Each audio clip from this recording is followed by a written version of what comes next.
ಇಂದು ಬೆಂಗಳೂರಿನ ಪಶ್ಚಿಮ ನಗರ ಪಾಲಿಕೆ ವ್ಯಾಪ್ತಿಯ ಹೇರೋಹಳ್ಳಿ ಗಾಂಧಿ ಉದ್ಯಾನದಲ್ಲಿ ನಡಿಗೆ ಹಾಗೂ ಸಂವಾದ ಕಾರ್ಯಕ್ರಮವನ್ನು ಮಾಡಿದರು. ಈ ವೇಳೆ ಸರ್ ಎಂ.ವಿ. ಬಡಾವಣೆ ನಿವಾಸಿಗಳು ಕಸದ ಸಮಸ್ಯೆ, ರಸ್ತೆ ದುರಸ್ತಿ, ಪಾರ್ಕ್ನಲ್ಲಿರುವಂತಹ ಜಿಮ್, ಶೌಚಾಲಯ ಸರಿಪಡಿಸುವಂತೆ ಡಿಕೆಶಿ ಬಳಿ ಮನವಿಯನ್ನು ಮಾಡಿಕೊಂಡರು.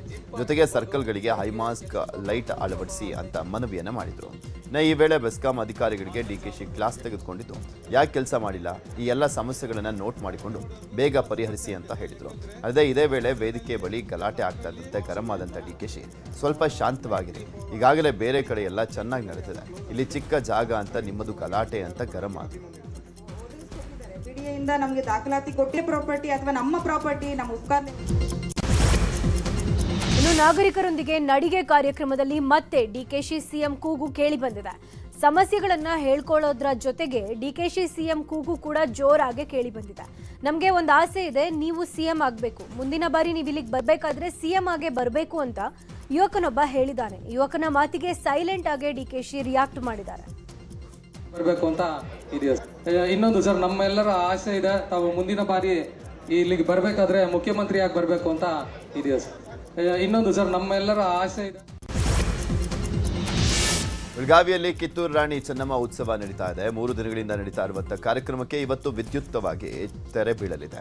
ಇಂದು ಸಮಾರೋಪ ಸಮಾರಂಭದಲ್ಲಿ ಸಿಎಂ ಸಿದ್ದರಾಮಯ್ಯ ಭಾಗಿಯಾಗಲಿದ್ದಾರೆ. ಸಂಜೆ ಬೆಳಗಾವಿಗೆ ತೆರಳಿ ಸಿಎಂ ಕಿತ್ತೂರು ರಾಣಿ ಉತ್ಸವದಲ್ಲಿ ಭಾಗಿಯಾಗ್ತಾರೆ.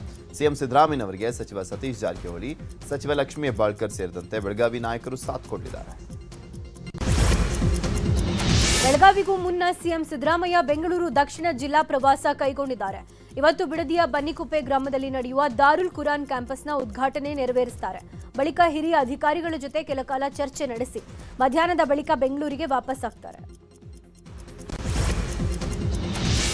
ಸಿಎಂ ಸಿದ್ದರಾಮಯ್ಯ ಹಾಗೂ ಕೇಂದ್ರ ಸಚಿವ ಎಚ್.ಡಿ. ಕುಮಾರಸ್ವಾಮಿ ನಡುವೆ ಅನುದಾನದ ಜಟಾಪಟಿ ನಡೀತಲೇ ಇದೆ. ರಾಜ್ಯಕ್ಕೆ ಕೊಡುಗೆ ಏನು ಅಂತ ಪ್ರಶ್ನಿಸಿರುವಂತಹ ಸಿಎಂಗೆ ಕೌಂಟರ್ ಕೊಡಲಿಕ್ಕೆ ಕೇಂದ್ರ ಸಚಿವ ಎಚ್.ಡಿ. ಕುಮಾರಸ್ವಾಮಿ ಮುಂದಾಗಿದ್ದಾರೆ. ಇದು ಬೆಳಗ್ಗೆ 11 ಗಂಟೆಗೆ, ಅಂದರೆ ಈಗ ಆಲ್ರೆಡಿ ಜೆಪಿ ಭವನದಲ್ಲಿ ಕೇಂದ್ರ ಸಚಿವ ಕುಮಾರಸ್ವಾಮಿ ಮಹತ್ವದ ಸುದ್ದಿಗೋಷ್ಠಿಯನ್ನ ಮಾಡಲಿದ್ದಾರೆ ಕೆಲವೇ ಕ್ಷಣಗಳಲ್ಲಿ. ಸತೀಶ್ ಜಾರಕಿಹೊಳಿ ಉತ್ತರಾಧಿಕಾರಿ ಅನ್ನುವಂತಹ ಯತೀಂದ್ರ ಹೇಳಿಕೆ ವಿಚಾರದ ಬಗ್ಗೆ ವಿಧಾನಸೌಧದಲ್ಲಿ ಸಿಎಂ ಸಿದ್ದರಾಮಯ್ಯ ಸ್ಪಷ್ಟನೆ ಕೊಟ್ಟಿದ್ದಾರೆ. ನಾನು ಯತೀಂದ್ರನ್ನ ಕೇಳದೆ ಸೈದ್ಧಾಂತಿಕವಾಗಿ ಮಾತ್ರ ಹೇಳಿದ್ದೇನೆ ಅಂತ ಹೇಳಿದ್ದಾರೆ. ಇಂಥವರೇ ಸಿಎಂ ಆಗಬೇಕು ಅಂತ ಹೇಳಿಲ್ಲ, ಅಲ್ಲಿ ಯಾರೋ ಕೇಳಿದಾಗ ವೇದಿಕೆಯಲ್ಲಿ ಹೇಳಿರ್ಬೋದಷ್ಟೇ ಅಂತ ಹೇಳಿದ್ದಾರೆ. ಯತೀಂದ್ರ ಕೇಳಿದೆ, ನಾನು ನೀನು ಏನಂತ ಹೇಳಿದ್ಯಾ ಅಂತ. ಅದು ಹೇಳಿದಾಗ ಯತೀಂದ್ರ ಹೇಳಿದ್ದು ಸೈದ್ಧಾಂತಿಕವಾಗಿ ಮಾತ್ರ ಮಾತಾಡಿದ್ದೀನಿ, ಇಂಥವರೇ ಮುಂದೆ ಮುಖ್ಯಮಂತ್ರಿ ಆಗಬೇಕು ಅಂತ ಹೇಳಿಲ್ಲ ಅಂತ ಹೇಳಿ. ನಾಯಕತ್ವ ವಿಚಾರವಾಗಿ ಮಾತನಾಡಿರುವಂಥ ಯತೀಂದ್ರ ಸಿದ್ದರಾಮಯ್ಯಗೆ ನೋಟಿಸ್ ನೀಡುವ ವಿಚಾರವಾಗಿ ಡಿಸಿಎಂ ಡಿ.ಕೆ. ಶಿವಕುಮಾರ್ ಪ್ರತಿಕ್ರಿಯೆಯನ್ನು ಕೊಟ್ಟಿದ್ದಾರೆ. ಈ ಬಗ್ಗೆ ನಾನು ಯಾರ ಬಳಿನೂ ಕೂಡ ಮಾತನಾಡಲ್ಲ, ಎಲ್ಲಿ ಮಾತನಾಡಬೇಕು ಅಲ್ಲಿ ಮಾತನಾಡ್ತೀನಿ. ನಮ್ಮ ಪಕ್ಷದಲ್ಲಿ ಶಿಸ್ತಿಗೆ ಮೊದಲ ಆದ್ಯತೆ ಇದೆ, ಶಿಸ್ತು ಕ್ರಮ ನಮ್ಮ ಪಕ್ಷದಲ್ಲಿ ಮೊದಲ ಆದ್ಯತೆ ಅಂತ ಹೇಳಿದರು. ಯತೀಂದ್ರ ಸಿದ್ದರಾಮಯ್ಯ ಹೇಳಿಕೆಗೆ ಕಾಂಗ್ರೆಸ್ನಲ್ಲೇ ವಿರೋಧ ವ್ಯಕ್ತವಾಗ್ತಾ ಇದೆ. ಬೆಂಗಳೂರಲ್ಲಿ ಮಾತನಾಡಿದ ಮಹದೇವಪ್ಪ ಯತೀಂದ್ರ ವಿರುದ್ಧ ಪರೋಕ್ಷವಾಗಿ ಕಿಡಿಕಾರಿದ್ದಾರೆ. ಹೈಕಮಾಂಡ್ ಏನಾದರೂ ಜೆಂಟಲ್ಮ್ಯಾನ್ ಯು ಶುಡ್ ಲೀಡ್ ಅಂತ ಹೇಳಿದಾರ? ಸಾಕಷ್ಟು ಜನ ಸೈದ್ಧಾಂತಿಕವಾಗಿ ಗುರುತಿಸಿಕೊಂಡಿರೋರು ಇದ್ದಾರೆ. ಕಾಂಗ್ರೆಸ್ ಇರೋದೇ ಐಡಿಯಾಲಜಿಗೋಸ್ಕರ.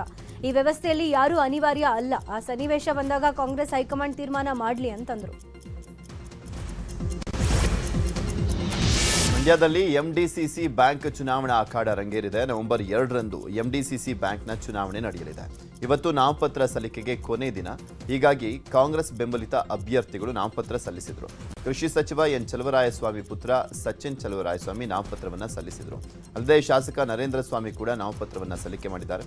ಇಂದು ಕೂಡ ಹಲವು ಅಭ್ಯರ್ಥಿಗಳು ನಾಮಪತ್ರವನ್ನು ಸಲ್ಲಿಸಲಿದ್ದಾರೆ. ಸಿಎಂ ಆರ್ಥಿಕ ಸಲಹೆಗಾರ ಬಸವರಾಜ ರಾಯರೆಡ್ಡಿ ಹಾಗೂ ಗಣಿ ಅಧಿಕಾರಿಗಳ ಲೆಟರ್ ವಾರ್ ವಿಚಾರಕ್ಕೆ ಮತ್ತೊಂದು ಟ್ವಿಸ್ಟ್ ಸಿಕ್ಕಿದೆ. ರಾಯರೆಡ್ಡಿ ಪತ್ರಕ್ಕೆ ಗಣಿ ಇಲಾಖೆ ಹಿರಿಯ ಭೂವಿಜ್ಞಾನಿ ಪುಷ್ಪಲತಾ ಸ್ಪಷ್ಟನೆ ನೀಡಿದ್ದು, ನಾವೆಲ್ಲ ಒಂದು ವೇದಿಕೆ ಅಂತ ಹೇಳಿದ್ದಾರೆ. ಪುಷ್ಪಲತಾ ಮಾತಿನಿಂದ ಪತ್ರದ ಹಿಂದೆ ರಾಜಕೀಯ ವಿಧಿಯ ಅನ್ನುವ ಅನುಮಾನ ಶುರುವಾಗಿದೆ. ರಾಯರೆಡ್ಡಿ ಪತ್ರಕ್ಕೆ ಬಿಜೆಪಿ ನಾಯಕರು ಪ್ರತಿಕ್ರಿಯಿಸಿದ್ದು, ಕೊಪ್ಪಳ ವಿಧಾನಸಭಾ ಕ್ಷೇತ್ರದಲ್ಲಿ ಮರಳು ಮಾಫಿಯಾ ನಡೀತಾ ಇದೆ. ರಾಯರೆಡ್ಡಿ ಪತ್ರ ಬರೆದಿರೋದು ಅಧಿಕಾರಿಗಳ ವಿರುದ್ಧ ಇರಬಹುದು, ಆದರೆ ಅವರ ಟಾರ್ಗೆಟ್ ಶಾಸಕ ರಾಘವೇಂದ್ರ ಹಿಟ್ನಾಳ್, ಸಂಸದ ರಾಜಶೇಖರ ಹಿಟ್ನಾಳ್ ಅಂತ ಬಿಜೆಪಿ ಮುಖಂಡ ಡಾಕ್ಟರ್ ಬಸವರಾಜ್ ಹೇಳಿದ್ದಾರೆ. ಆರ್ಎಸ್ಎಸ್ ವಿಚಾರಕ್ಕೆ ಸಂಬಂಧಪಟ್ಟಂತೆ ಜಟಾಪಟಿ ನಡೀತಾ ಇದೆಯಲ್ಲ, ಅದರ ಬಗ್ಗೆ ಸುದ್ದಿ ಇದಾವೆ, ನೋಡ್ತಾ ಹೋಗೋಣ. ರಾಜ್ಯದಲ್ಲಿ ಆರ್ಎಸ್ಎಸ್ಗೆ ಅಂಕುಶ ಹಾಕಿದ ಕಾಂಗ್ರೆಸ್ ನಡೆ ವಿಚಾರವನ್ನ ಬಿಜೆಪಿ ಹೈಕಮಾಂಡ್ ಗಂಭೀರವಾಗಿ ಪರಿಗಣಿಸಿದೆ. ಹೀಗಾಗಿ ಆರ್ಎಸ್ಎಸ್ ಅಂಕುಶದ ಸರ್ಕಾರದ ನೀತಿಯ ಬಗ್ಗೆ ವರದಿ ಬಗ್ಗೆ ರಾಜ್ಯ ಬಿಜೆಪಿ ಘಟಕವನ್ನ ಕೇಳಿರುವಂಥದ್ದು. ರಾಜ್ಯ ಬಿಜೆಪಿ ಉಸ್ತುವಾರಿಯಾಗಿರುವಂತಹ ರಾಧಾಮೋಹನ್ ದಾಸ್ ವರದಿ ಸಂಗ್ರಹ ಮಾಡಿದ್ದು, ವರದಿ ಪಡೆದು ಆರ್ಎಸ್ಎಸ್ ಪ್ರಮುಖರ ಜೊತೆ ಚರ್ಚೆಯನ್ನು ನಡೆಸಲಾಗಿದೆ. ಚಿತ್ತಾಪುರ ಬಳಿಕ ಗುರುಮಠಕಲ್ನಲ್ಲೂ ಆರ್ಎಸ್ಎಸ್ ಪಥಸಂಚಲನಕ್ಕೆ ಬ್ರೇಕ್ ಬಿದ್ದಿದೆ. ಪಥಸಂಚಲನ ಕಾರ್ಯಕ್ರಮಕ್ಕೆ ಅನುಮತಿ ತಿರಸ್ಕರಿಸಿದ್ದಾರೆ. ಯಾದಗಿರಿ ಜಿಲ್ಲಾಧಿಕಾರಿ ಹರ್ಷಲ್ ಬೋಯರ್ ಸರ್ಕಾರದ ನಡಾವಳಿ ಪ್ರಕಾರ ಅರ್ಜಿದಾರರು ಉದ್ದೇಶಿತ ಕಾರ್ಯಕ್ರಮದ 3 ದಿನ ಮೊದಲೇ ಅರ್ಜಿ ಸಲ್ಲಿಸಬೇಕು ಹೀಗಂತ ಸೂಚನೆ ಕೊಟ್ಟಿದ್ದಾರೆ. ಚಿತ್ತಾಪುರದಲ್ಲಿ ಪಥ ಸಂಚಲನಕ್ಕೆ ಅನುಮತಿ ಕೋರಿ ಆರ್ಎಸ್ಎಸ್ ಹೈಕೋರ್ಟ್ ಮೆಟ್ಟಿಲೇರಿತ್ತು. ಹೈಕೋರ್ಟ್ನಲ್ಲಿ ವಿಚಾರಣೆ ನಡೆಯಿತು. ಆರ್ಎಸ್ಎಸ್ ಪರ ಅರುಣ್ ಶ್ಯಾಮ್ ವಾದವನ್ನು ಮಂಡಿಸಿದರು. ಸರ್ಕಾರದ ಪರ ಎಜಿ ಶಶಿಕಿರಣ್ ಶೆಟ್ಟಿ ವಾದವನ್ನು ಮಂಡಿಸಿದರು. ವಾದ ಪ್ರತಿವಾದ ಆಲಿಸಿದ ಕೋರ್ಟ್ ಅಕ್ಟೋಬರ್ 28ಕ್ಕೆ ಶಾಂತಿ ಸಭೆ ನಡೆಸಲಿಕ್ಕೆ ಸರ್ಕಾರಕ್ಕೆ ಸೂಚನೆಯನ್ನು ಕೊಟ್ಟು ಅಕ್ಟೋಬರ್ 30ಕ್ಕೆ ವಿಚಾರಣೆಯನ್ನು ಮುಂದೂಡಿದೆ. ಈಗ ರಾಜ್ಯದ ಸುದ್ದಿಗಳನ್ನು